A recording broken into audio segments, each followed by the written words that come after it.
Morning. It is 8:31 on Tuesday, October 8th, 2024. And this is the meeting of the Sandpoint Arts, Culture, and Historic Preservation Commission, and we are now called to order. For the record, I am Chairwoman Ellie Sussness, presiding in the City Council chambers at City Hall, 1123 Lake Street in Sandpoint, Idaho. The commission members who are present are Rick Decker, Barry Burgess, Karen Wiedemeyer, Caitlin Shook, and Hannah Combs, and myself, Ellie Susness. Those who are absent are Kate McAllister, Keely Gray is absent, and Mike Lithgow is absent. Moving onward to the meeting minutes approval, we have the September 10th, 2024 minutes for approval. Can I have a motion for that? Okay. Karen motioned, Caitlin seconded, all in favor? Any opposed? None heard, so motion passes. All right, heading into the financial report and announcement. Heather, can you give us the SORA financial report? Absolutely. I was really proud of my hand there, but very businesslike. So these are the figures from the October 1st meeting. So we have for the downtown funds $191,163.81. For the northern, we have $104,076.18. And then the Silver Box project, the advanced monies to date was $18,315.22. And then we have a remainder of $1,684.68.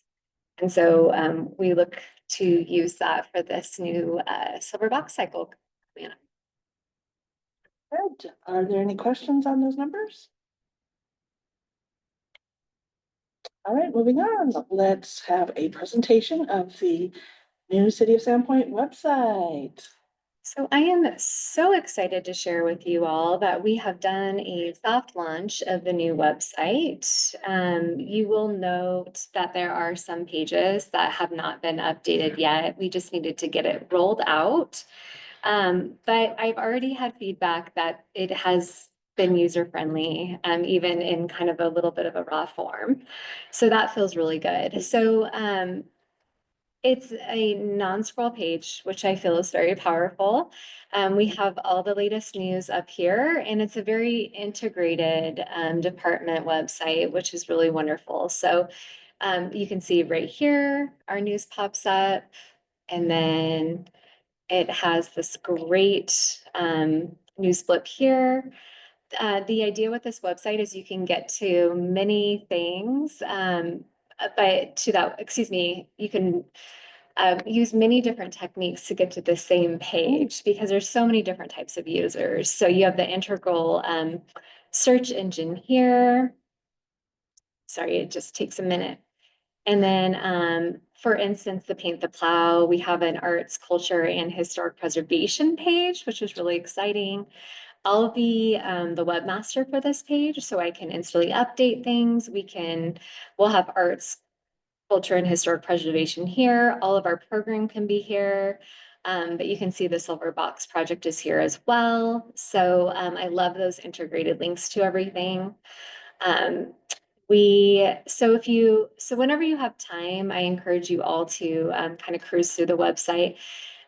We have to still build out our Arts, Culture, and Historic Preservation Commission page, but this was all the information that was integrated from the past page onto this one. So you'll see there's the ACHP Commission page, and then we're also, as kind of our own division under our community, there's also a history page, our community, things to do. So we're very excited about all of the different ways that we can efficiently communicate to the community. Solicitations is how we do all of our art calls. And so if you go there, you immediately see that call for art there as well. So I just wanted to have a moment to share with you all and kind of celebrate our new site. Parks and Recreation, that's where all of our like, for instance, our walking tours or some of our program will be under, and they have Cammie's amazing. She's already updated all of the pages under Parks and Recreation. But if you go under recreation programming, it has, all of the scheduling and the newsletter and so forth. If you click directly on recreation programming, it takes you to that website. Thank you. The hesitant click. So it does sound like we're already at a fewer click moment for our recreation programming as well. So we're pretty excited about it. And you'll continue to see the site evolve as staff has time to be able to update everything. Any questions about the new website? What did you mean when you said it's a non-scroll page? What does that? So our Yeah. website before, on that homepage, you had to keep kind of scrolling down, and when you open up this page, everything you see is there. And intuitively, I knew that, and it's really nice to be able to click on everything right there. I gotta pay my bill. I gotta Yes. look at my highlights, and it's all there. If I needed a permit, boom, right there. So I love it. Looking good. Appreciate Great that job. feedback. Thank you. So we are no longer as a city using Engage Sandpoint. So if someone has a complaint or a question, you would go to the Get Involved and you'd submit a request or concern. So that's kind of the new way that we're doing things, just to let you all know. There's the volunteer opportunities, the subscribe button. We're working on getting that all updated, but that's where you would click. You want email notifications about everything. But I do appreciate any of your guys' feedback. So if you find things that are trouble, like you're having a hard time getting to certain things, or you think there could be more efficiency, or if there's something that you'd like to see, I really encourage you to let me know and we can go from there. Yeah, thanks for letting me share that. Any other questions on the website? We will definitely give feedback when we have it. Sounds good. All right, moving on then to commission business, the arts. Or let's get an update on the current silver box cycle and the new fall phase. Okay. So our Call to Art for the Silver Box program, I like to call it the fall phase, went out on the 26th. As just a little reminder, it was sorry, it's taking a minute to update up there. It was a 2-week call. I'm just going to stop my screen and reopen it so it will behave here. There we go. There we are. And the call will be closing on the 10th. So, make sure to let everybody know it went out to POAC and all of our friends in the arts community. It was also in the reader. So we're just using our local channels and it's kind of a test to see. This is just a 6-month call. It's a $500 stipend versus $1,000. And we just wanted to kind of get the cycle back in a situation where we're installing in the springtime and opening it during that period. So hopefully, fingers crossed, we'll get some submissions for this cycle. Amazing. Thank you. Let's move on to 5, the update on the Paint the Plow Community Involvement Program. Pretty much the same as last week. We have ballots in the city lobby, and we also have ballots at Miller Paint Bucket. So have your friends and family and the kids especially love to check out the fun faces and put funny names to each of them. We'll have that open till the end of the month. Find out what we're gonna name the plows for the winter. Have we had a lot of people engage with it so far? Actually, I had quite a few when I took it to the movie. I'm not sure how many engagements we've had in the lobby, and I haven't checked with Miller's in a couple weeks. I have been working with the Daily Bee on a front page story, so hopefully that will be coming out soon. And I think that will kind of generate some fun, but I think just They have something in about it like a couple days ago. Was it? Okay, good. It was just a little blurb. I don't know if it was like. Shit. But It's a blurb. So. it's a pretty comprehensive press release. Blur. He was talking about a Sunday front page expo, but yeah, Well, maybe that was totally just the appreciate what- teaser. yeah. And the city Facebook and the Parks and Rec Facebook actually put out a little blurb. So if you go back and find that and want to share that, that'd be kind of fun too. Let's do Facebook. All right, moving on to number 6, update on public art statues at Traverse Park. Things are moving really quickly at Traverse Park, which is really exciting. And so you guys are a part of our new public art installations, which are by Georgia Gerber. And I just wanted to take a moment, and I'm going to take you through the back end here and share a little bit about Georgia. So she has a beautiful page. She is a veteran in terms of bronze sculptures for public art installation. It's been really neat. Maeve is the point on this project, but I'm also supporting Maeve with this. And so it's amazing to see someone, you know, when we're talking about installation details and everything, how organized and all the specs and everything are just, you know, plug and play. It's been really brilliant. So these are just some of the pieces off of her page that she's done that are part of public art in other cities. One of her most recognizable are the pigs at Pike Place Market. And that community actually named that pig Rachel. So I certainly think that that's an opportunity for our community to name our sculptures as well. So I love that idea. But she's just such an incredible artist. She's excited to be a part of our public art inventory. The generous donors are Denny and Ann Hargis, and they are retired veterinarians. And this project actually has been in play for a while before I was even here at the city.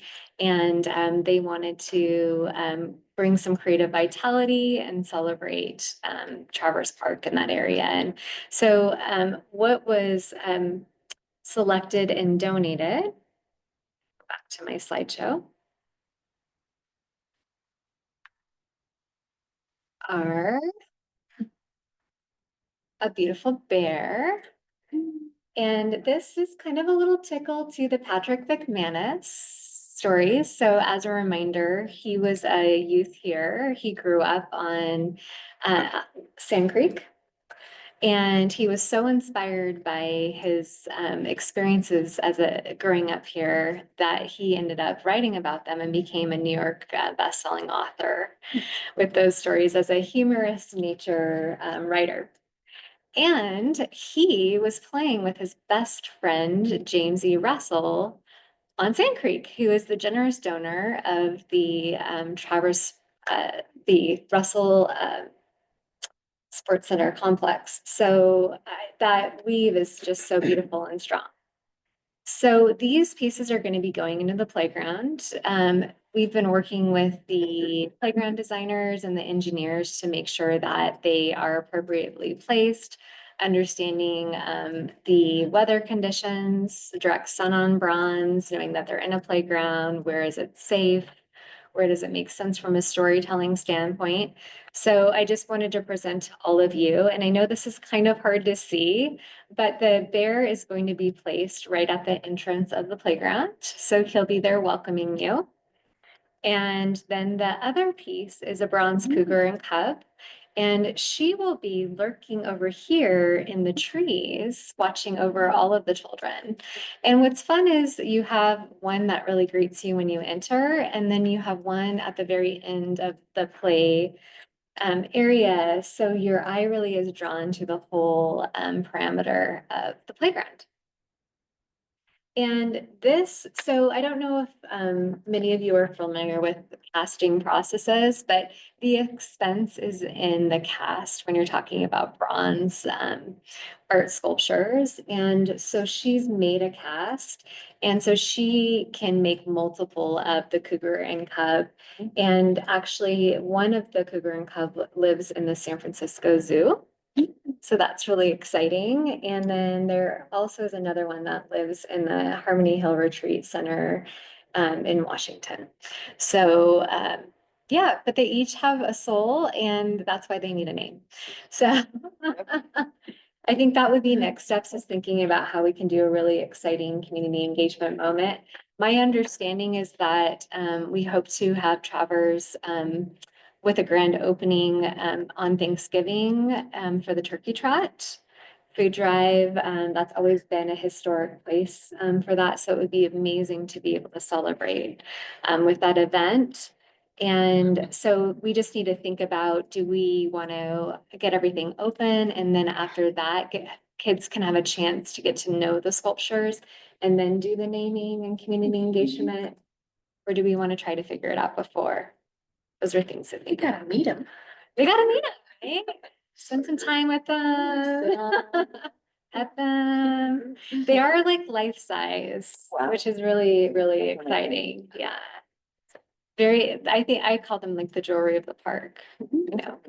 So Heather, this solicitation process for these sculptures is different than what we usually do with the call for art.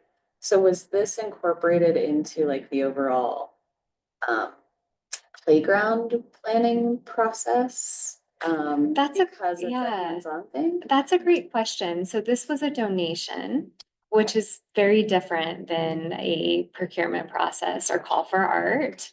And this also happened a while ago before I was seated. So I don't exactly know how the exact details of how this all came together. But when you do have art in a park, there's special standards that go along with that because of for safety. And when art's downtown, there's, a different set of standards that goes along with it because of, how people interact in those spaces. Great question, though. Any others? You mentioned it, but just the sun on it being right next to the playground. Just emphasize. Definitely. Careful. So we tried to place them near trees. It is, there is a lot of sun on that playground, but we also celebrate children in North Idaho being pretty intrepid. We learned our lesson. We don't have gotta those figure it slides out. anymore. That will cut you. That's fair.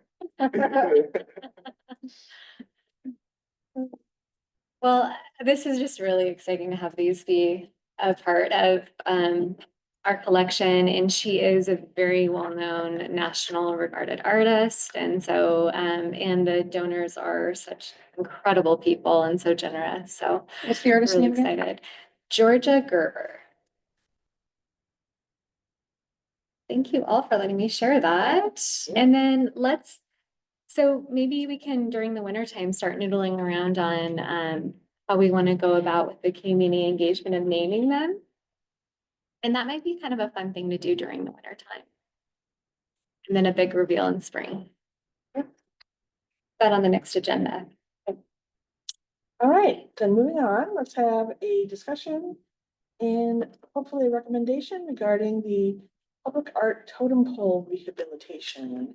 There has a presentation.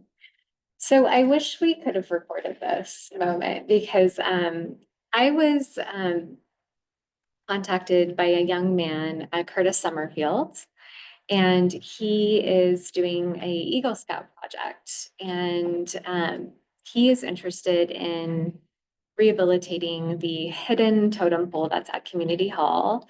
There's a very aggressive arborvitae that over the years has concealed that public art piece. And so we had him present to our work team. And the individuals that were there that day were Ellie and Hannah and myself. And so I just wanted to share his presentation with all of you. He already took a day out of school to present to us already, or I would have him here, but he did such an amazing job. It gives me goosebumps. So, this is his direct presentation, and he can certainly give a better presentation than me. But essentially, he went down the rabbit hole to further understand the history of the totem pole. Cami, I believe you were pinged about a year ago. You're our parks historian, city historian too. That And predated my records. yes, I couldn't find anything. I couldn't find anything and the Helen Newton also helped. Yeah. She went to the library and she was like, I dug all day and I couldn't find anything. And that's something. But they just kept going. It was Yeah, it was so incredible. So he actually was able to find a totem carver named Delmar Wood back in the 70s, and he believes that that is the individual that carved the totem.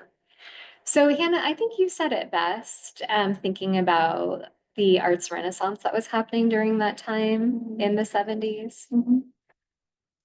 It was kind of, there was an excitement around Indigenous craft and Yeah, and I think that's when we saw most of the arts organizations in town being formed. A lot of artists moving to the area, but yeah, also. It's an alive and wrong, but I think like a revival of interest, particularly from artists and artisans in Indigenous craft. so this would be a piece that would be celebrating our local artisan Delmar Wood, not our local Indigenous tribes. So then he went through a process of how he feels like the totem should be restored and placed. So he talked about the steps. So this is an amazing project scope that he put together, which I really appreciated. So he was going to clean out the flower bed. He was going to tell us how he was going to pull the weeds. And then the location, the tools he was going to use. And then the installation of it. And again, this is his presentation, so pretty fine detail You there, did a great job. isn't it? And then he talked about cleaning and prepping the totem, sanding the rough spots under the guidance of City Parks and Rec. I mean, honestly, you couldn't have put together a better project scope. And then he talked about giving it a new name. So on the plaque, it would say, giving an old totem a new spirit. And then the Eagle project by Curtis Summerfield of Troop 308. He also identified the different characters on the totem. So you have the raven and the bear, and he did a lot of research on what that denotes.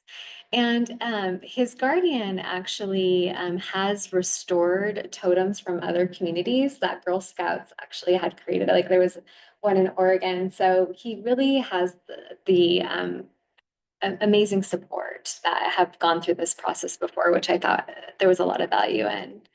And he even had a, why is this beneficial to the city? Curtis, can you do all my presentation? How old is 14. 14. Yeah. Eagle Scout project. Really impressive. He talked about the cost. He found a sponsorship. He's going to be working at Jimmy Lamelli's taco truck. And then he thanked us. Oh, it was a really special moment. So I worked with leadership on the idea of Curtis as a volunteer rehabilitating this public art piece. I did get the sign off that we can move forward with that from city leadership. Recommendations that came out of that meeting from Hannah Ellie. Do you want to speak to him or I can? Well, one of the things is, as far as preserving it for the next 40 years or whatever, we thought preserving it inside might be a better idea than actually replanting it outside. So that would have been one of our recommendations.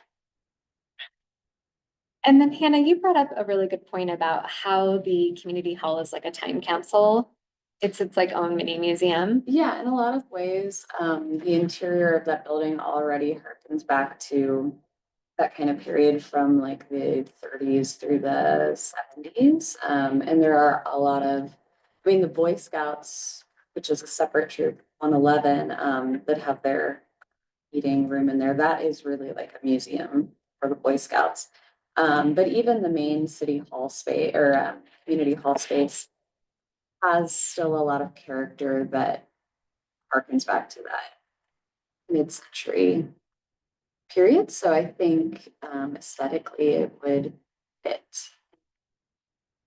And also in our master plans, we talk about celebrating our local indigenous tribes. So the question is it appropriate to have a piece that is artistic, but kind of goes back to more of a native nod? I've worked with the Kalispel tribe about this totem pole, and my contact there has talked about how totems such as this are more representative of coastal tribes.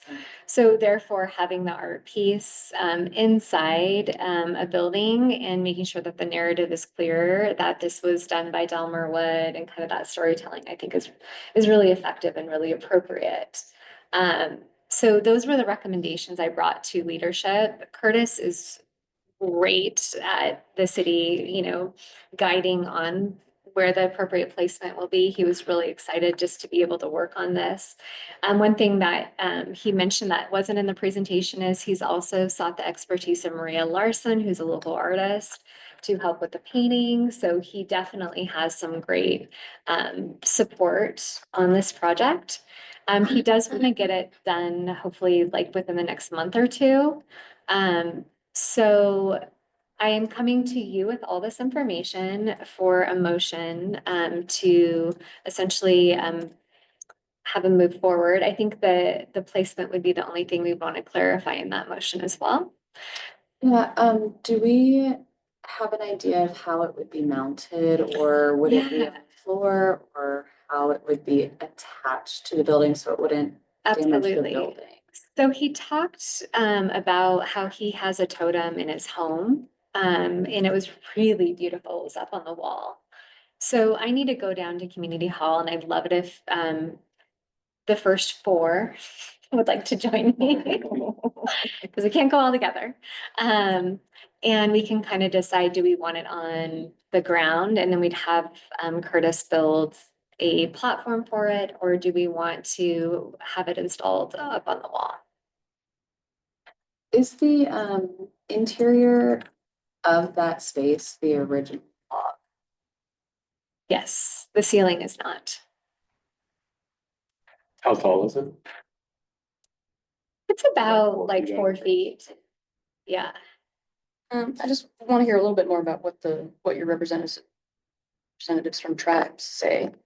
It does raise some red flags for me, just cultural appropriation wise. Yeah. I know the totem poles are just a really sensitive subject. I've heard about other communities and, projects trying to do this kind of thing and a lot of revolt.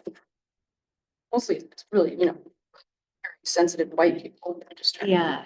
So I just want to bring that to our attention. And Yeah. especially, I mean, if the tribe representatives say, especially since it's a coastal tribe and it's absolutely not done by a native artist. Mhm. It makes me feel a little weird. Yeah, I have a no, I little. appreciate you That's- bringing that up.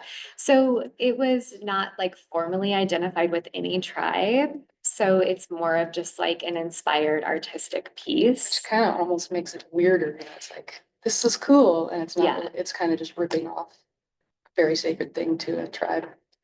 And that's why we thought if we were able to talk about it as like a community piece and then tuck it into the Boy Scouts. So because it was originally installed at Community Hall, it stays from a placemaking standpoint with that building, kind of talking about that period of time, that it is more appropriate than having it out there as a piece that may be confused. Yeah. Yeah. As long as there's language around it. and Okay. Explaining, I would feel better about it. And not saying like, like a nice interpretive panel sitting with it. Talking about the artist and what his, we don't know what the artist's intentions were. I'm sure, you know, always, it's always. And they this is a tried to cool reach kind of out art, to you know. him and. Oh, he's still um, alive? Well, they don't know, Oh. but he would be in his 90s and they were not able to get any contact with him. So I think they actually even went to the Moon Mortuary and see if he had passed away and they weren't able to obtain any records. So maybe he'll be able, maybe he is alive and he'll be able to come out and tell his story too. Yeah. But I it wish is, Mike yeah. was here. Yes, I'd love to hear what. I have his talked thoughts with Mike too, and he's connected me to members of the tribe, and that's who I worked with. I think we talked a little bit at that initial meeting, just of the difference between, you know, people walking by, how likely are they to stop and read Yeah. a plaque that discusses the context? are. If somebody was offended Piece. by it, they'd probably read it. That's- But if it, you know, we talked about the difference of like, if it's inside community hall and there's a plaque at eye level, you might be more likely to read it versus where it is right now, even if it were moved in front of that window, like he had in his drawing, you're probably seeing it from the road. And so you're not getting any of that. I kind of would interpretive object from the information. road, yeah. Great discussion. Right. So, motion to forward, and I don't know if we can put. Shall we go to the site? I'm not sure that we I think we've can. determined that we do want it in the interior of community hall, exact location in interior community hall to be determined.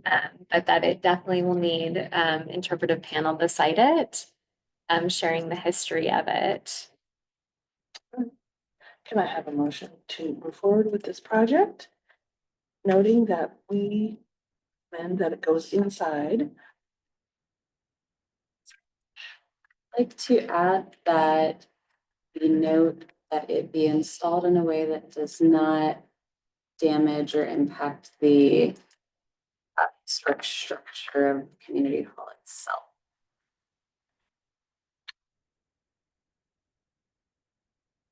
Want to make that motion? A motion to approve with recommendation that it's inside, that it doesn't damage.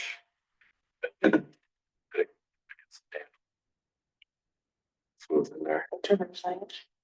interpretive signage. All right, can I have a second? Second. So, Barry seconds, all in favor? One more question. Yeah. Is there, been a long time since I've been in that building, is there space that wouldn't There is. interfere with events or anything else? that Yeah. would be space? And Hannah, why don't you join me when I go down? And anybody else that would like to, please let me know. And we can make sure that we're all picking the appropriate place where the piece is safe, the building's safe, and the people are safe. Love it. All right, I want to do the vote one more time. All in favor? Any opposed? None heard, motion passes. So thank you all. It was a tricky one, right? So next steps will be, I'll let the leadership know what the recommendation is. And I will also, according to that result, I'll move forward with Curtis, giving him the green light. He will be signing a volunteer waiver along with anybody that would be helping support the project. And then I'll have him do a closeout report and potentially a presentation if you guys would like back to the group with the end result, kind of like the beanstalk that we recently did. So I love that we're seeing volunteers coming forth wanting to, they've identified and wanting to rehabilitate our public art. And we're seeing a lot of success with what's happening with that. So That's really amazing, actually. yeah, I love it. from 14 till fine artists such as Carol. Yeah, exactly. It's amazing. All ages. Let's get everybody involved. I love it. And just real quick, I know we already pushed that or moved that through, but Can we also, I guess outside of that recommendation, maybe put Curtis in touch with local tribe, at least to have some sort of feedback? And an education moment too, I think for Mhm. scouts So to know about Curtis- cultural appropriation. Curtis on his own tried to reach out to all of the local tribes and he was not able to get a response. So he did attempt to do that. And you know, with a lot of the tribes, it's just a bandwidth issue and the Kootenai tribe only has 100 members, you know, so it's really difficult. But I will certainly work with him as the cultural liaison Just put here him at in this city. Yeah, yeah. So he has that experience and that Yeah. understanding, definitely. All right, moving on then, the Bellwood Building mural application. Okay, things are happening in the art world. Exciting. Here we go. Okay, I'm gonna take you out of that guy and we're gonna go back to presentation here. Okay, so we recently received a application from Julie Myers for the mural to be placed on the Bellwood building.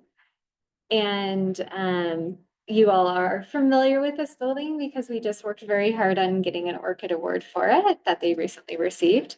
See, so the location is right here. And this is kind of an interesting spot because you wouldn't know it, but it is actually the back of the Bellwood building. It is the parking lot though, facing the parking lot of Kendon Perry's building right here, this insurance company. But over here is actually Farm and Park. So my apologies on this slide.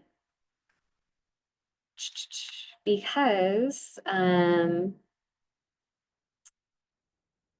there's some information that is not correct on here. Excuse me.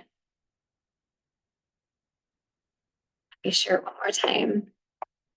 I just noticed I had another meeting that I had to get to, and I had, sorry, I'm having a technical moment. This is so embarrassing. Stop sharing this again. Just hang in there for a moment. So I'm going to tell you a little story while you wait.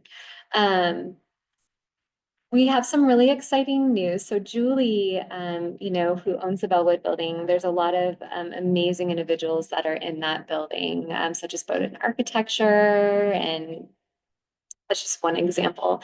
And so a new tenant is going to be Alicia McFadden, who has the Ross Hall collection. So that is going to be back into the community. And I'm just going to pull up. That's very exciting. Very exciting. So this is kind of a celebration moment, this mural application. And I'm just going to pull up one image for you guys here. Excuse me.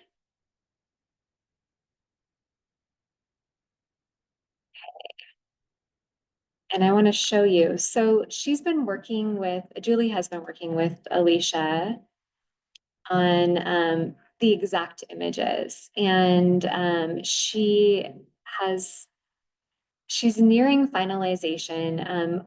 What she wants is a mural that is focusing on Ross Hall, using Ross Hall photos to tell the story of how amazing our landscape is here. So there'll be Ross Hall landscape photos. So sorry, guys. I've got a legit computer sticking moment here. There we go.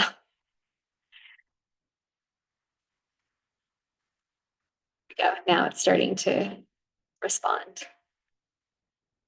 There we go. And so the anticipation is going to be real once I get this up for you all. Here So we go. that's a south-facing wall. Yes. That's viewable from the sidewalk and Farm and Farm and Park. Park. Yeah. This be on the red wall or will it partly be on the white wall that's in? It's just going to be on the red wall. And I have this really amazing photo that My Zoom is not winning. There it is. There it is. Oh my goodness. So sorry, guys. Here it comes. My computer didn't have enough coffee this morning. Okay, let's see if it'll come up. Ah, there we are. Yay. Okay, so these are, so she still is waiting to get a direct, like a final on those images. And when this is approved by you guys and goes on to the consent calendar for council, that will have the final images. But she's pretty certain these are going to be part of that. So she wanted to have a beautiful image of the lake and then kind of go back into the seasonal story of what this magical place, this area has to bring and what Ross had captured in his incredible photography. So they're going to be installed, so printed. So this will be on a ACM. So it's like a kind of metal substrate, if you will, with like a vinyl over it, and then have a UV graffiti laminate protection. So it's similar to a lot of the interpretive signage you've seen, but it's actually on more of a rigid material. And they're going to be larger. So still working on that configuration, but there'll be panels that will be seamed together. And then they'll be hung on French cleats. So you're not going to, they'll just be a very clean photographic experience when you see them. They're still working on if there's going to be some storytelling or not associated with the photos. If there were to be, it would be probably on the photo and it would talk about for instance, like this is a syringa bush, which goes back to kind of the Idaho, signature plant, where the location of this is, that sort of thing. They're also potentially talking about putting kind of the signature Bellwood building design up above and the location. Those arrows are not going to be part of it. It's just the black and white photos that you see here. Yeah. It looks like these images have all been cropped from a landscape horizontal. Is there a reason that they decided to do 3 vertical formats versus 4, like a grid of 4 that would have the whole image? So I was not a part of the decision process. That was between the artist in this case, which would be Alicia McFadden that owns the fine art collection, and the patron Julie. I just facilitate the application process. My other question is if they do put any information, text information on them, would it be low enough for people to read it? Because it looks like it's above the level. Yes, so they're wanting to make sure from a safety standpoint that the images and all of the text is at a height where people aren't really engaging into that traffic. So it's not going to be buried below the cars. So it's kind of that sweet spot where you can still see it. So it'd be a larger font too that you could read from Yeah. 12 feet away. But it's fun to see these beautiful photos in the community. Oh, yeah. Neat placemaking moment too. So what we're talking about is just a recommendation to approve this application for this mural. I like how it adds to looking over, we're not just looking at trash cans, we're actually Do you- art and history. Yeah, do you guys want me to take you down a journey through Google Maps so you can really kind of see the location? Yeah, kind I of a was little. looking at it That would be myself. great. Would that be helpful? Let's see if this will cooperate. Okay, we're gonna open. Yeah, right now, if you're standing in the park by the tortoise sculpture and you're looking north across the parking lot, that's It's actually a little further up too, really where like the band shell is. is it that far up?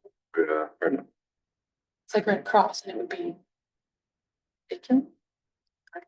Here we go. Oh, see if it cooperates. Holy moly. Okay, so here's our little guy going up there. And really from that vantage point in the park, those are all the backs. Okay, Yeah, a little bit of the farm building, you know, it's so we're going down the street here. We're going for a little walk. So here's Farman's Park. We're just gonna go down the street here. Oh, I'm in the park. I'm turning around. And oh my goodness, what's behind here? And there we are. So it's right there. So it's kind of hidden, but it's actually very visible too for anyone. So if I turn around, so of course you have the hotel right here. Here's the park and the bandstand. And is that a private parking lot or are they okay with people walking? So the patron of that building is very excited about this mural. good point. Can you explain can you explain how the French plate attachment would work on that building? Is that where they like screw a board or something into the wall and then it is on that? Okay. Yeah, so they're going to be sensitive about the material. So just as a reminder with mural applications, it's a process that goes through you guys and then is on consent calendar. And really what we're looking for is making sure that it is appropriate, you know, according to city, you know, making sure that it doesn't have any ill language or an ill topic in it, let's say. But in terms of the details, we don't have any code that's enforcing anything. So we are kind of at a very high level position with this approval of the mural application. And having their address up above, does that get into the sign code at all? Yes, so that it would be separate. And that would be part of the sign code. And when you're dealing with, and I'm kind of a newbie with the sign code, but when you are dealing with a building such as Julie's, where it has over 3 tenants, then you go into the sign code, which starts talking about square footage of signage that can be on a building. And so she'll be going through, if she does do the Bellwood building up there, that will be going through a separate process, which will be a sign code process, which goes back to the percentage of signage that she can have per square foot of her building. So that's really not our concern, That's correct. just recommending murals. Yeah. Any other questions before we think about a motion? Can I have a motion to recommend a mural with the triptych of Ross Hall photos, building? Council? Yeah. And it's moved. Karen has seconded. All in favor? Any opposed? None heard, so motion passes. Great. Thank Thanks, you everybody. all. This is so exciting. So according to our internal records and an approval process, we haven't had any since 2018. So it's neat that in the last 2 meetings we've approved 2. So It's great. yeah, thank you all so much. I really appreciate it. Good, then onward and upward to commission business of culture. Heather, can you tell us about the Community Character Hour radio show, the next topic? Well, I definitely would love Hannah, our friend over here, to speak to it. Yeah, so since we started it in March, maybe we started in March, we have been talking about different topics, different landmarks that are iconic in our community and discussing how they tell us about the character of our community. So I think the kind of the theme that has developed that I wasn't expecting was how much tourism has been a part of our history even from the early days. So seems like that plays a factor in every single show we do. So this past month we did our first episode on Long Bridge, but there's so much to tell that we only got through bridges 1 and 2, which were the 2 wooden bridges. It was a really fun show, and I think we've had some good feedback from it. So at the end of October, we're going to be doing part 2, which we'll talk about the 2 bridges that still exist, bridges 3 and 4, which are now the current Long Bridge and the walking bridge next to it. So we're talking about that. We might infuse it with a little bit of spooky storytelling just to suit the season. And this is our KRFY, and it's the 4th Monday of the month at 8:30, 8 o'clock. I wish.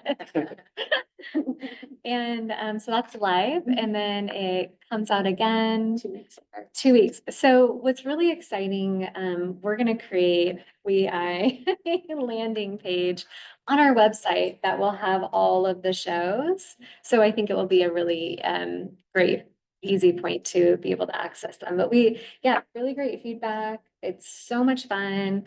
What I really love is that we're able to share history that people haven't really heard before or seen, which is exciting. Yeah. It's a Yeah. good format to get into the details because, you know, writing an article or whatnot in the paper, you only get so much space. Yeah. You can really dive into all the little tangents and like odd stories connected to the main theme of each show. A lot of rare cuisine. Lots of weird things. I've really enjoyed listening to your program. It's fantastic. Well, and I also think it's a reminder that there's been so many things that people face since the beginning, yeah. the beginning of Sandpoint, let's say, in the 1900s and earlier. And so it's kind of a reminder that, and some of the things that we're facing today as a community are things that they were facing in the 1900s. It's the same and beyond. problem. Yeah. Yes. So I always love history. To me is it's so comforting, and it's like a guidebook to like how to do things or maybe not how to do things. So So sweet that you look. that's comforting.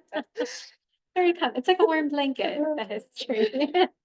And I do have the links for those because Oh, they're, excellent. they're not easy to find on the KRFY site because they get lost in all of the other programming. So If you've already found the links, would you mind emailing? yes, them to it us? is. Have an easy access point. Yes. Hannah, are you gonna have a platform too, or some page Yeah, maybe? we should talk about it. I love that. I would love to, but if you're already creating Yeah. it, we can link to it, or we can Brilliant. create it and you can, We'll whatever. work together. Yeah. Yeah, we'll have an easy to find page. Very good. Awesome. Thank you. Thanks for doing that, you guys. It's amazing. I love to listen to you guys. All right. So moving on to historic preservation. Number 10, update on historic walking tour summer program. So in September, we had our last tour, and just as a reminder, it was the 4th Friday of the month, and that was led by Chris Corpus, who's an incredible local historian. And he reported back that it was really successful. There were 6 people that joined, and he really enjoyed doing it. So I think we had a great season. We were so lucky because really one historic storyteller led them all. Michael Bigley, and we're so thankful to him. And then when school started, he needed to go back to teaching. But the feedback has been that everyone that does it absolutely loves it. Something to think about though is the scheduling. So I would like during the winter time for us to put our minds together and figure out, how do we get more historic storytellers? Do we need to do more on the weekend or, in the evening, or how can we create the secret sauce where we can have a lot more people being able to participate to do it? So, and then everybody that takes the tour absolutely loves it. There's a lot of local individuals that do the tour as well. I don't have the dates, but the Sandpoint leadership has reached out to me and they are wanting a special tour. So I'll be working with our local historic storytellers on that. And if they can't do it, then I'll tour. Bring the cane out of retirement. I did find a fabulous bamboo walking cane, which I think is a great prop to be able to. I do hunter? encourage Some sort of costume. Oh, I can't wait. Oh, all right, any other questions on that? Then let's move on to update on the outreach for historic residential call for information. So I know we put that out on Facebook at least once, maybe twice. We did have an article in the paper. So yes, where we are, we have been pushing out a lot of different programming. So it was the community plow program that the bee contacted me about. And then before that, it was a few other things. So last time we talked about this, we had a great plan to be able to use rubber bands, which I have, and we'll print them out and we'll put them on the residents that we're looking to get more information out of. But we did a little bit of a pause because we wanted to make sure that there was a clear messaging out in the community on what we're doing, a safety standpoint for all of us. So, in the meanwhile, Hannah was so fabulous. She connected our team up to Sandpoint magazine. And so we're going to be running a story in that magazine about this, but we certainly need to be shooting on a press release for the Bee and the Reader beforehand, because we definitely want to be able to get this, get our flyers out or door hangers before the snow falls. So that would be like, what, a month? Any predictions? It's It's 70, supposed to come early. 70s out there right now. So know that my to-do list is to certainly get that press release going. I will be working on the article too. So any questions about this? And then once we get that going, then we're gonna have the work. And to make sure that we don't violate quorum, we'll only have 4 people be a part of that. So I guess the question would be, who wants to be a part of that work team, which would be punching holes, putting rubber bands on, and then going out and putting them on houses. Yep, Keely wanted to, yeah, Keely's definitely looking to spearhead it, but who wants to join her in that effort? When, we don't know when it would be. If you're in town and available, I'm in town and available. I'll let her know. Anybody else? Good, okay, perfect. Okay, but if you guys know of any houses that are on your radar that you want special stories, why don't you go ahead and shoot me an email? I think I said I would do the like north. Perfect. Yeah, we can look at our surveys too and kind of look at that. But it might be nice to also grab some of those houses that are, that's what you're talking about with North Boyer, right? So The like farmhouses. north of, yeah, Yeah. Silver One area. Perfect. And the onesie twosies that are still surviving. Love it. Okay. Next up then, discussion on historic bathhouse action. Yes. Yes, that was a historic bathhouse. Well, you definitely are connected to that with Vernon Shook. He started that Uh-huh. effort, which is But so amazing. What is? Hannah, Was there actually? little Yeah, history moment here. So there, I remember Park City Beach radio show, there was a bathhouse that I think Vernon Shook was responsible for getting. And then in the 30s, the WPA rebuilt it as the structure that we see today. And then in the 1948 flood, it got flooded out to the roof line. And then they actually lifted the entire building. Did you guys coordinate that?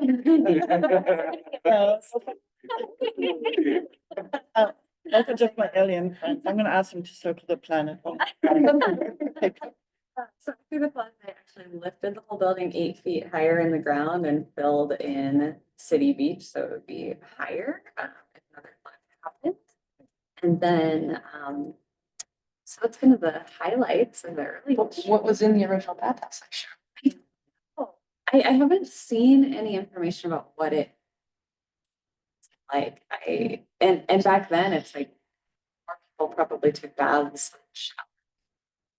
I think of like Well, the I think- hot springs in Yeah. Montana with just like And maybe swimming was, I'm going out on a limb here, considered like bathing, you know, like because remember they had the bathing houses. Yeah. And so the Victorians were in these houses in the water, enjoying the, the water, but not being able to be seen. So it was just a changing. I think it was room. probably more of a changing room, yeah. So yeah, it's an antiquated term, but fun, right? So we're so excited to be able to share with you that the Snack Shack just got a little refresh and you can see it up there. So I worked with, well, it's one of those things where we're really kind of seeing our involvement in the city, right? So I'm at a Parks and Rec meeting. Austin, who's in charge of maintenance, was like, we need to have it repainted. And I'm like, oh my gosh, can we be a part of that? So looking at what's been happening color wise, we ended up going with the same color that's at the restrooms, which are beautiful.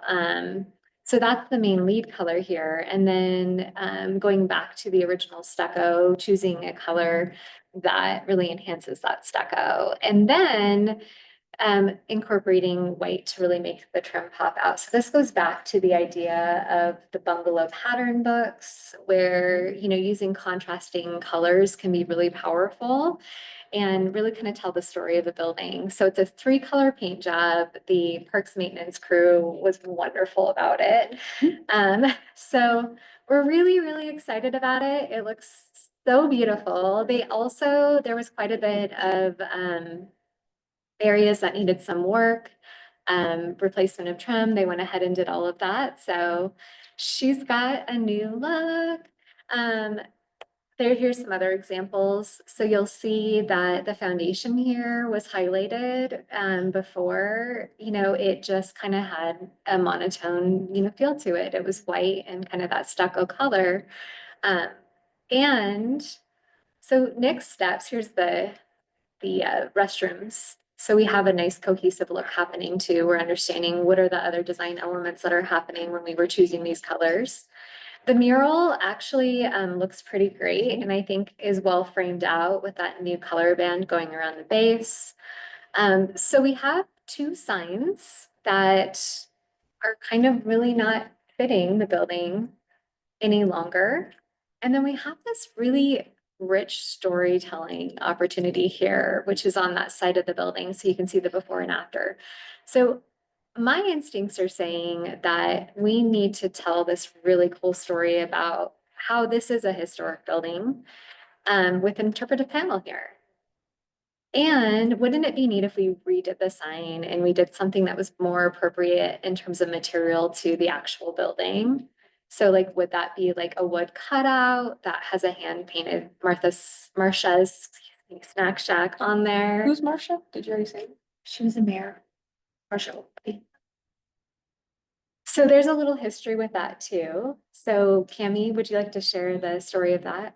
Well, she was one of the city mayors. I can't remember her term exactly, that hallway, but wonderful lady.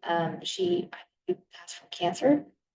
And, they renamed the snack shack, Marcia's Snack Shack, in memory of her. It was like one of her favorite places. You know, she was a huge advocate of Parks and Rec and, keeping the snack shack kind of like barefoot customers and instead of upscaling, I guess you could say. I think she would have been happy with the refresh. Yes. So she didn't own or like run the snack shack. No. She was just a big advocate. Yes, Okay. there was a point with the Parks and Rec Commission at the time where they were really waffling between. Should we lease it out? Will that change the dynamic of the clientele? We still want kids to be able to come in barefoot with spare change and buy candy and ice cream. So she was definitely on board with that plan. And weren't we looking for somebody to run it again recently? We did this year. And partly that was because Jason Wiley was our recreation superintendent for the last 18 years, took a job elsewhere. And then we had no one to run it. So with absolutely no Parks and Rec staff, other than me, they leased it out. And I think the group that they leased it out to this year did a really nice job. So that went out as a solicitation to everybody and they ended up getting it. And that they already ran it this last They summer? did, yeah, and it was, yeah, the character of it, yeah, yeah, it went really well, and we only heard positive feedback about that, so. Ice cream stayed affordable. Good, that's important. So, we definitely, with the design report that was put out, we saw some really exciting, well, big visions for City Beach. What I'm hearing from leadership is that it's about low-hanging fruit opportunities and refreshing what we have. But with us, it's about making sure that we're sharing the community's history. And so I wanted to chat with you guys. It's actually and potentially get an action from you. What if, and here's a what if we were to do an interpretive sign? And we also had new signs commissioned that fit the historic character of the building, using the Sura Public Art Funds. And this is in the district.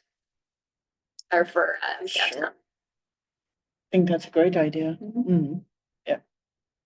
So we'd be partnering with the museum and working with them on interpretive signs. So there'd be costs involved with them. There'd be costs involved with the printing. We hope to kind of keep that interpretive sign under $500. And then I'm not sure what the cost would be for the couple of wooden signs, but I'm hoping that it would probably be 1,200 or less for everything. So you guys like that idea? To I move love forward that with idea. that? Okay. Awesome. Yay. So my vision is, we're working on this during the winter time, and then we'll get everything installed. And then in the springtime, we can kind of celebrate this whole building and do like a front page story about, how you all are identifying important historical assets and making sure that they're appropriately rehabilitated and brought back to life. Free ice cream for everyone. Oh, wow.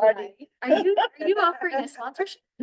You know, I would consider. What a great idea. Yes, Ice keep cream me- social. Okay, absolutely. okay, perfect. That's brilliant. That would actually be fun, even, if you will also sponsor a partner with a cone. Oh, yeah. And ask Yeah, them, coffee. I think that there would be a whole lot of partners who would really Yeah, I help love that. celebrate. Mm. That's brilliant. Very Okay, good. well, thank you all. So So, we need a motion, yes, a motion to recommend, interpretive signage for the south wall and rehabilitating the two sheds.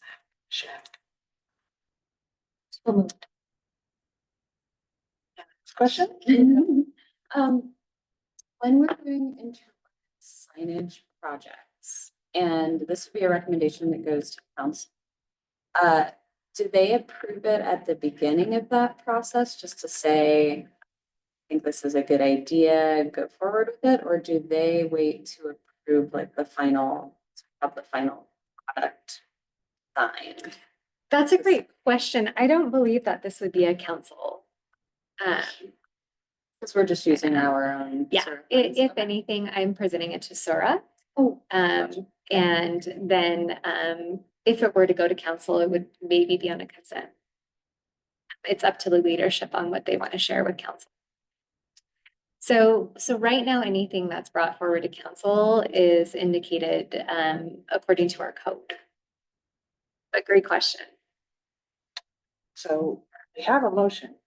Do we have any other questions first? There's a second then? Second. Seconds, all in favor? So who was the first one? Any opposed? Unheard, motion passes. Yay, Thank you all. Awesome, okay. Onward to 13, update on ISH. Hey, so just as a reminder, I remember when we submitted that a couple meetings ago. Yeah, July. So we submitted a grant to the Idaho State Historic Society, and this was the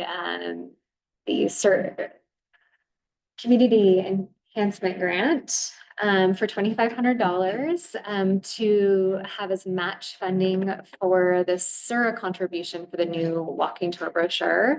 And this was the update. I always think of it as like the 5-year update to the walking tour brochure. And unfortunately, we didn't get it. Sadness.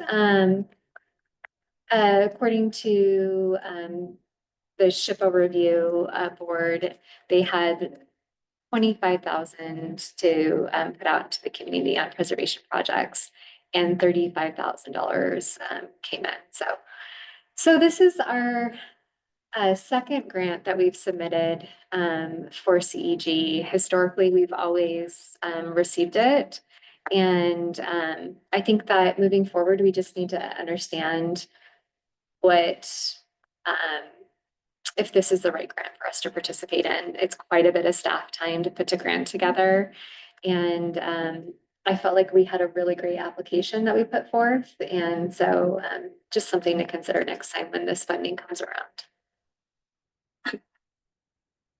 So sorry, we had like Unfortunate, but- roses and thorns. Well, and like you said, they had a lot of applications and we actually had matching funds already, so that probably consideration, so. We learned from everyone. I'm really proud of our work. I feel really good about it. I wouldn't have changed anything in terms of the submittal. And the cool thing is that when we do something like that, it brings a great awareness to a lot of people that are reviewing it, right? So we'll think of it as a promotional opportunity. Does anybody have any other questions on that?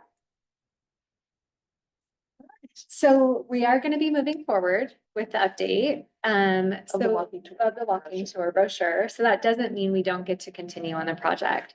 What that means is that we'll have to use all of the SUR designated funds to be able to complete that project. So that would be going back to I want to say 9,100 is what we budgeted for versus, less the 2,500. So I just need to be presenting that to SUR at the next SUR meeting, letting them know. And that come out of like the northern and downtown districts equally, or is that separate funding from Sura? So that will just be coming out of the downtown district because we're talking about, that downtown core area. And it's placemaking with culture and then an artistic essence that's been incorporated into this. And that, which fits the criteria of the Sura spending. All right. Sounds good. Well, let's head on into the commissioners roundtable. We want to hear what's happening with everybody else. Canada and Nova High School, which is the new Waldorf High School. Mhm. Very talented kids together we're putting on a haunted house. Well, it's mostly Nova High School, but haunted house in the little theater. Spooky, and it'll be running from the October 24th through the 31st from 5 to 8. And it's probably mostly for older kids, like 14 and up. It's $10, 14 under 5, but you can bring your little kids and they can like touch slimy eyeballs and stuff in the entryway. That's so exciting. Yeah. So we have decided to actually do a little bit of storytelling at Halloween because we have a unique character that was part of the Sandpoint, is part of the Sandpoint history, Olivia Dahl. So, right, and she's relevant really more to us because she was part of the first conservatory in 1908. So Nancy Rank found some relevant information about her in the archives, and she was a Norwegian opera singer. So it was relevant to us because, well, I am a German opera singer, but aside from that, so she gave recitals in the original conservatory, and we found her recital repertoire and all.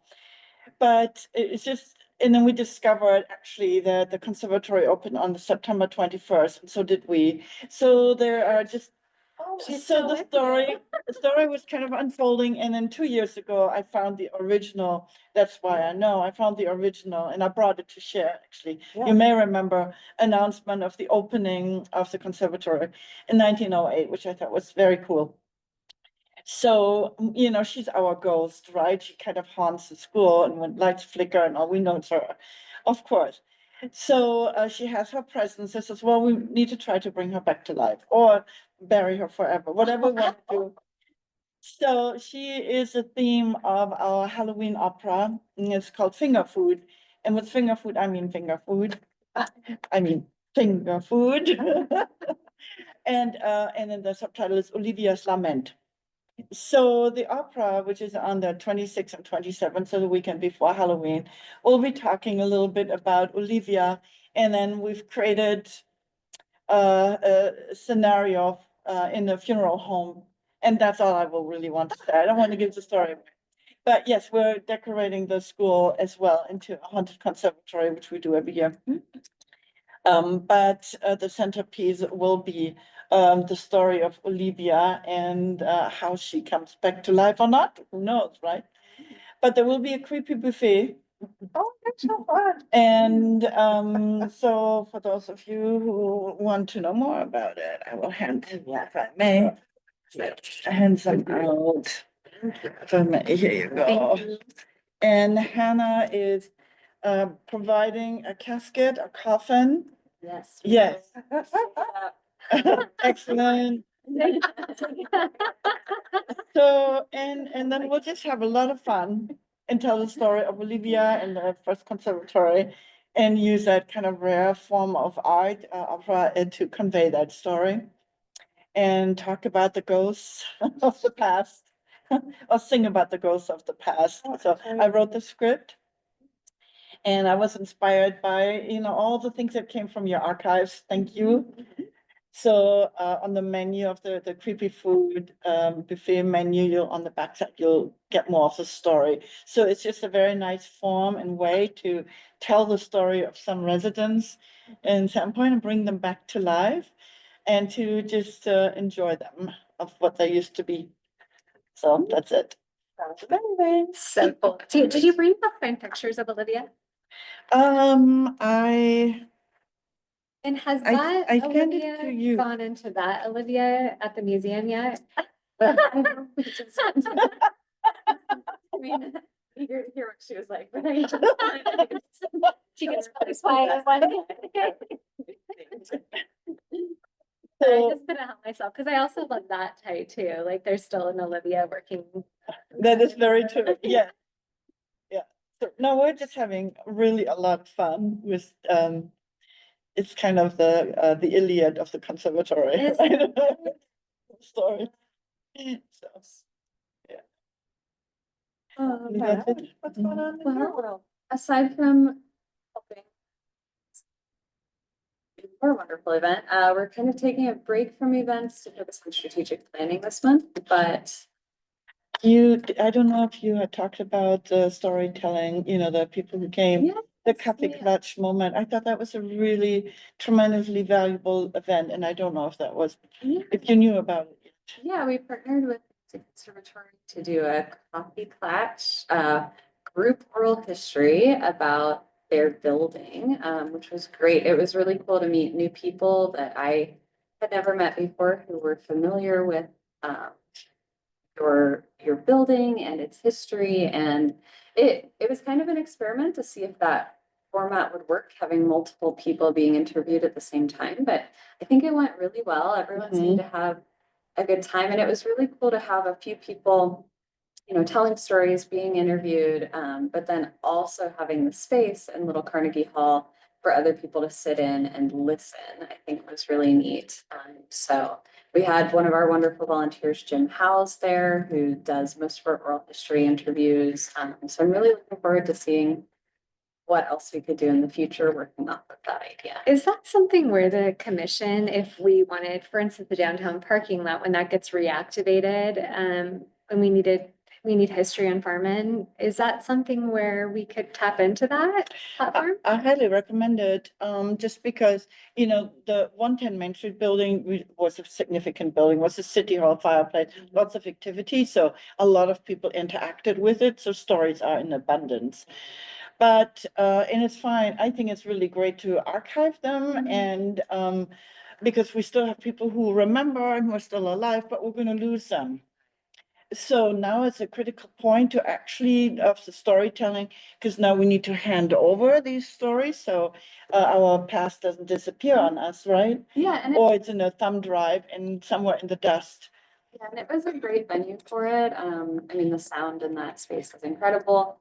And it was, like I said, just a really great way that it was intimate, but we could still have people kind of as a small audience there to listen in and sort of. There could be other stories from other areas of Sandpoint that could, you know, help building a large archive if that's in the interest. So it doesn't have to focus just on the 110 Main Street building, but it could be. I love that. Farmer, I you know, totally everything. might. Mhm. I'm gonna put this on our next agenda and talk about how I'm so excited. I think that that might be the secret sauce to oral histories. We invited, So excited. Rob also because we thought it would be relevant for him, you know, to think about how, some of the stories from the Canada could also fold into building in the archive.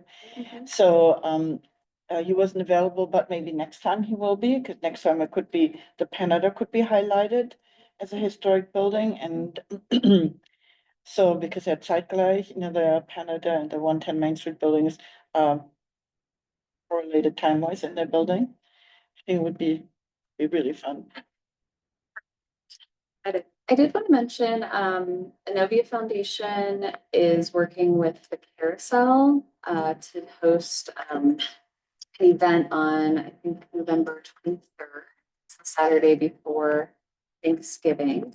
And they're doing it well, the carousel is going to be set up and it's going to be a big presentation for them, but then they're also inviting different nonprofits in the community to set up booths and it'll be like a community fair where you can, you know, for that person who says, I don't want a Christmas gift this year, you can go and make a donation to a nonprofit in their name and everyone will have a little token. So I hope lots of our arts organizations. It'd be a good way to see everybody. Good. Going on? A little bit outside of art and history, but UCAN, special needs gym over here. They're having an auction at the end of the month. Six costume, contest, DJ, food from 313 Main. Yeah, what is the executive director over there now, so. She's been working hard. That's great. You've been traveling. Great inspiration. Yeah, I was in Telluride, Southern Colorado. Telluride is a very strong historical back mining. My wife asked me an interesting question. We were walking through the downtown section, kind of in the alley. By the way, they have a very strong museum, beautiful presentation. And, she asked me this question about, you would find a Victorian house that has been completely restored, it's beautifully done, to a very highly contemporary stone, glass, and steel building, new condo. And it's a ski community, so you would have to accept that. And she was dismayed by the fact that it wasn't historically just completely restored, you know, like an old city would be. And I argued with her about the point that, you know, culture, history, and all of that is moving forward, and it's part of evolution of cities. And I showed her the notion between the wooden balustrades of the Victorian building versus the really highly fine craftsmanship of new steel and glass, and wood. I think she got the point, maybe not. Like many things. But anyway, it was very, very interesting.